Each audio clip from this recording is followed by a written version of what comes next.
Hi, I'm Tim. Join me in this video as we discuss the latest enforcement action by the FAA against 27 drone pilots with fines totaling over $340,000. Again, $340,000 against 27 drone pilots. Let's get to it.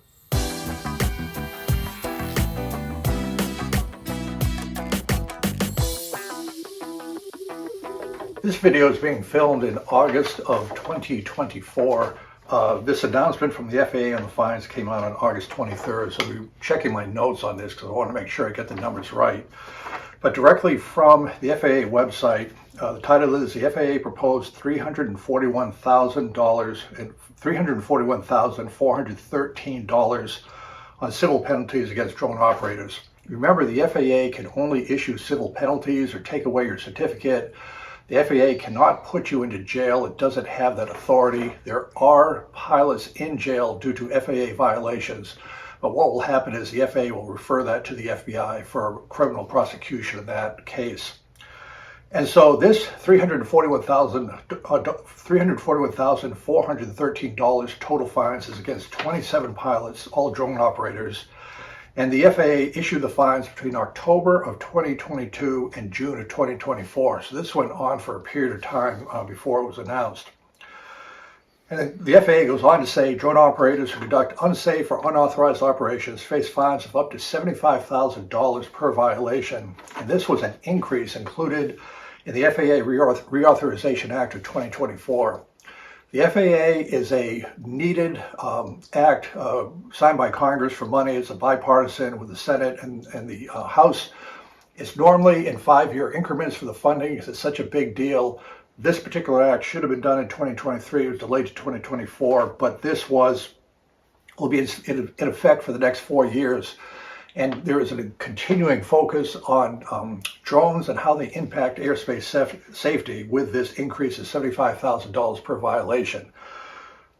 And it mentions the FAA could also suspend or revoke drone operators' pilot certificates if you're a Part 107 commercial pilot. So the takeaway here is if you're upset about this, you really can't complain to the FAA. You have to write your member of Congress because this was enacted in the legislation regarding safety in this case.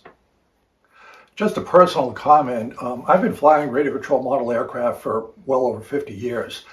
I truly enjoy the hobby, all it has to offer. This channel is part of a way that I can give back to others or some things that I've learned over the years with my flying activities. Some people say in the comments section, well, Tim, you don't like drones. And that's not true. I actually am a drone pilot. I started flying my first drone. It's a Roku U11 Mini. I like it a lot. It's below 250 grams, no registration, no remote ID. Learning a lot, watching the pictures, it's a lot of fun. What I don't like are pilots, whether they're RC pilots or full-scale pilots, that violate regulations and cause safety hazard. And that's the focus of this video, the fines, and a lot of our activities going forward, not violating FAA regulations, causing a safety hazard, and God forbid someday causing an accident where somebody might get hurt. The FAA has a pretty big job, and what their job is assuring the safest and most efficient aerospace operation in the world. And notice they say aerospace. It's not just airspace with airplanes flying over along. Aerospace is space, outer space. Even rockets going into outer space have to get FAA licenses and approval for their launches. SpaceX is the most recent one, just in case a rocket blows up, crashes into a populated area, boosters into the water, and so forth. The FAA is doing their job right. They're never in the news because everything works safely. And by and large, the FAA does a very good job, in my opinion, on how to manage the safe airspace. The problem the FAA is wrestling right now is us, RC pilots, more specifically drone pilots. In the beginning, with RC model airplanes that we have all flown with at our local clubs and all that through the decades, we never really came onto the radar screen of the FAA because we tended to fly at clubs, we kept our models in visual sight due to the technology, and we're practicing flying the airplanes. That all changed with drones. When drones came about, the purpose of a drone is to take pictures, which is fine. And the drones basically fly themselves. You don't have to, you basically position them in space to take a picture. The problem is, as you're taking pictures here and there, you're incentivized to leave your local flying area to go find pictures, whether it's in a national park, a city, or whatever.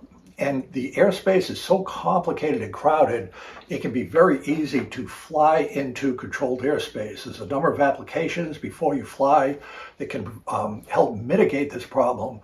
But for an untrained drone pilot, it is absolutely easy to fly into airspace where you don't belong. A good example of this is the FAA's database of UAS, or unmanned aircraft system sighting reports.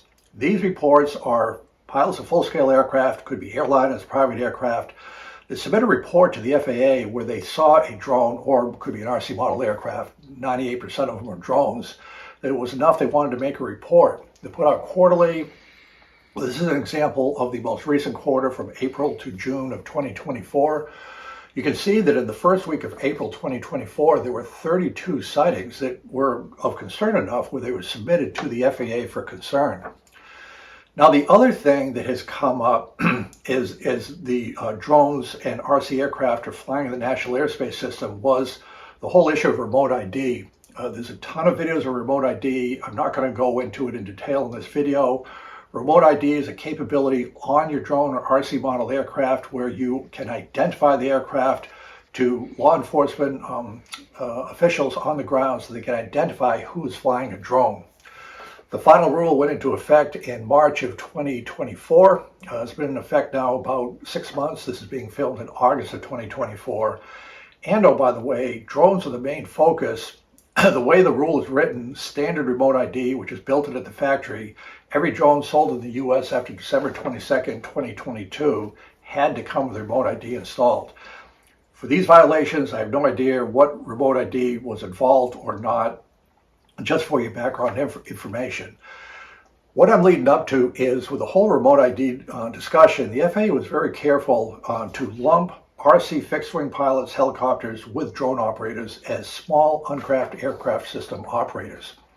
Even though the vast majority, 98% plus of the violations were drones taking pictures, they kind of stuck to the UAS. That appears to be shifting now. I have always felt there should be a separation of drone and fixed wing in the way they conduct their operations. And with this one, it's interesting, in the announcement from the FAA, they used the word drone, not UAS. Penalties against 27 people who violated federal drone regulations. Drone operators who conduct unsafe, unauthorized operation. The FAA can suspend or revoke drone operator certificate. And what's important on this announcement on August 23rd, 2024, on these over $341,000 in civil penalties, there's a note from the FAA Administrator. This is the top guy, Michael Whitaker. He has a quote in here. And the quote from him is, from the FAA Administrator, violating the drone regulations put lives at risk in the air and on the ground. Said FAA Administrator Mike Whitaker, flying a small drone means you are flying an aircraft and unsafe behavior will cost you.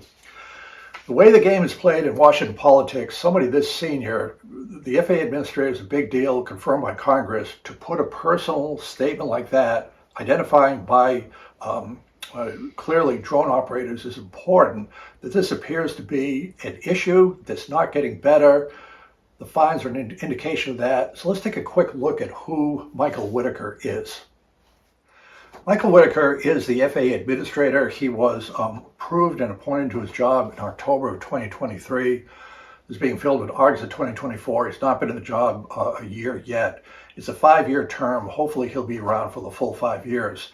And I've never met the guy, don't know the guy, but reading through his bio, I can't think of a more qualified person to be the administrator of the FAA. And more important for us, RC model pilots, fixed wing drone, he knows a lot about what we do. So let me just help you understand where he's coming from. So first of all, Mr. Whitaker served as the Deputy Administrator for the FAA. That's the number 2 guy for 4 years, starting in 2013. When you're the deputy, you are in every meeting, you see how everything works. It's a great training ground to be an administrator because you've seen the whole operation from the inside for 4 years. During this time, he was also the Chief Next Gen officer. NextGen stands for Next Generation Air Traffic Control. It's a modernization of the air traffic control system that's literally looking to remove radars and use satellite-based information to determine where aircraft are on gyroscopes and so forth. It's a huge thing. He was involved in that. But for us drone operators, RC pilots, before becoming the FAA Administrator, he was the Chief Operating Officer of Supernal. I had to look it up. Supernal is a Hyundai Motor Group company designing electric advanced air mobility vehicles. These are basically drones that carry people, these autonomous air taxis. He was the Chief Operating Officer of that, so he's totally plugged in to that aspect of drones, how they work, and more important, all the regulatory airspace issues. He did several things also before the FAA. He spent 15 years at United Airlines. He was a director, vice president, senior vice president. His portfolio included commercial alliances, joint ventures, international regulatory affairs, strategic counsel to the chairman and CEO on international matters. He's a lawyer, by the way. And then before that, he was a litigator and an assistant general counsel for international regulatory affairs. For those of you that can remember, TWA or Trans World Airline. And he is a private pilot. He has a private pilot's license. So a lawyer who's a flyer, who's been involved in the highest levels of airlines, negotiations, air taxi operations, deputy of the FAA. He is now the FAA director. Congress is very focused on drones, drone safety, airspace safety, and he signed off on $340,000 worth of fines. There's something to understand here, and I just share this for your background information. So I'd like to briefly go through 5 cases of the 27 people who are charged. The FAA has not released any names. We don't know any specifics. We don't know, well, in some cases we pretty much figure out, but we don't know for sure how these cases evolved. But just 5 that come up. The first one is $32,700 against a person who interfered with law enforcement operation while flying an improperly registered and unlit drone, September 22nd, 2021 in Wesley Chapel, Florida. This drone operator flew so close to the Pasco County Sheriff's Office helicopter that the pilot had to stop the search for a burglary suspect to prevent a mid-air collision. The individual drone pilot operated at night without a remote pilot certificate, did not have anti-collision lighting, flew the drone higher than the 400-foot limit. So again, that's a $32,700 fine. The next one is an $18,200 fine against a person who operated an unregistered drone during the weekend of a Miami Grand Prix, which is a Formula One car racing event, on May 7th, 2022 in Florida. The operator disregarded a temporary flight restriction and several FAA regulations, including operating in Class D airspace without prior authorization. The Class D airspace is clearly from a nearby towered airport. Not maintaining visual line of sight with the aircraft at all times, and operating without a remote pilot certificate. So again, it's pretty clear that somebody saw the drone. He's taking pictures at a Formula One event. And also violate the TFR. Remember, temporary flight restrictions can pop up anywhere. Where the president or vice president flies, where there's a natural disaster, a forest fire, or some event like a Super Bowl or Grand Prix, they can pop up. Again, the Before You Fly FAA website, you just got to check for this type of stuff. $18,200. Number 3 out of 5, there were a $16,000 and a $4,000 fine against 2 people who operated drones near SoFi Stadium in Inglewood, California, again in a temporary flight restriction that was in place for the Super Bowl on February 13th, 2022.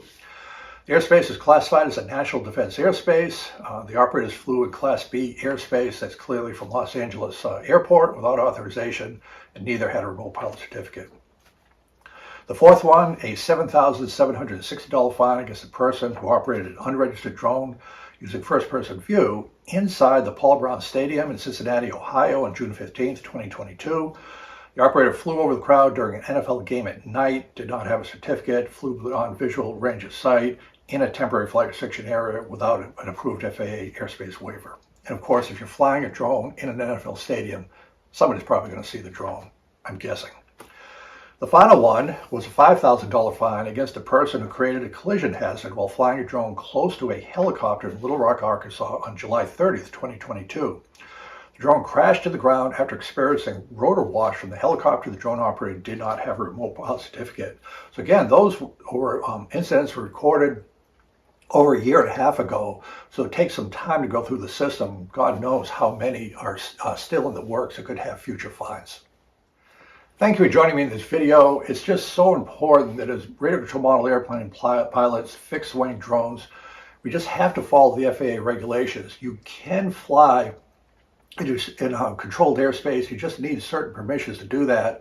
You just have to accept the fact that in things like temporary flight restrictions, Super Bowls, Grand Prix races, you can't fly your drone to take the pictures, even though it would make a very interesting picture.